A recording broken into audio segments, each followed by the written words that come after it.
আসসালামু আলাইকুম ওরহমতুল্লাহি ওয়াবারাকাতু। সম্মানিত প্রিয় বন্ধুগণ, আজকে খুবই একটি গুরুত্বপূর্ণ বিষয় নিয়ে উপস্থিত হইলাম। সেই বিষয়টি হলো যে একটি আমল করলে আপনি মৃত্যুর পর সরাসরি জান্নাতে চলে যাবেন। রাসূল সাল্লাল্লাহু আলাইহি ওয়াসাল্লাম বলছেন, ওই ব্যক্তি শুধু মৃত্যুটাই তার বাধা হয়ে থাকে। যেদিনই তার মৃত্যু হবে আল্লাহ পাক রব্বুল আলামিন তাকে সাথে সাথে জান্নাতে নিয়ে নেবেন, তাকে আল্লাহ পাকের জান্নাতের মেহমান বানিয়ে দিবেন। ছোট্ট একটি আমল, খুব সহজে আপনারা এই আমলটি করতে পারবেন।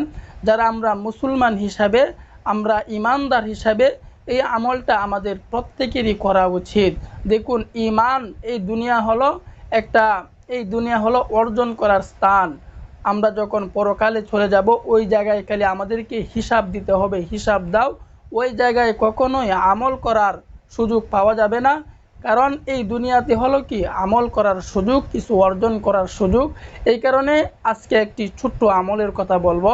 এই ছোট্ট আমলটি যদি আপনি প্রতিদিন করতে থাকেন, রাসূল সাল্লাল্লাহু আলাইহি ওয়াসাল্লাম বলছেন, মৃত্যুর পরে আল্লাহ পাক রব্বুল আলামিন ওই বান্দাকে বিনা হিসাবে জান্নাত দিয়ে দিবেন।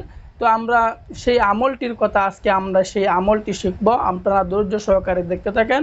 সেই ছোট্ট আমলটি হলো, আমরা প্রতিদিন 5 ওয়াক্ত নামাজ আদায় করার পর, 5 ওয়াক্ত নামাজ পড়ার পর আমরা সকলেই প্রতিদিন আয়াতুল কুরসি পাঠ করব।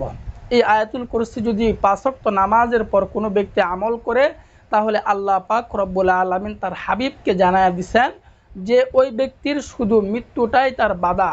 মৃত্যু হওয়ার সাথে সাথে আল্লাহ পাক রব্বুল আলামিন ওই বান্দাকে জান্নাত দিয়ে দিবেন।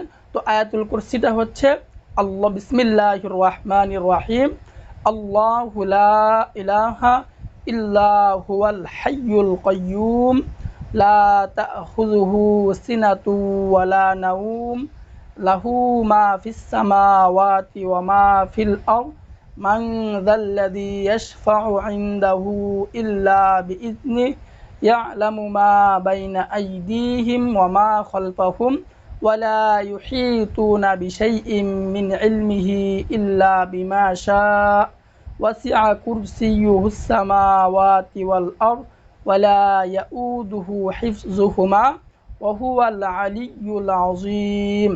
এই আয়াতুল কুরসি আমরা যারা না পারি, আমরা মুসলমান হিসাবে, ইমানদার হিসাবে সকলেই আমরা এই আয়াতুল কুরসিটা মুখস্থ করে নেব। এই আয়াতুল কুরসিটা হচ্ছে কুরআনুল কারীমের 3 নম্বর পারার প্রথম পৃষ্ঠায় এই আয়াতুল কুরসিটা আছে। আমরা সকলেই এই আয়াতুল কুরসি মুখস্থ করে নিব। আল্লাহ পাক রব্বুল আলামিন আমাদের সকলকেই এই আমলটি করার তৌফিক দান করুন, আমিন।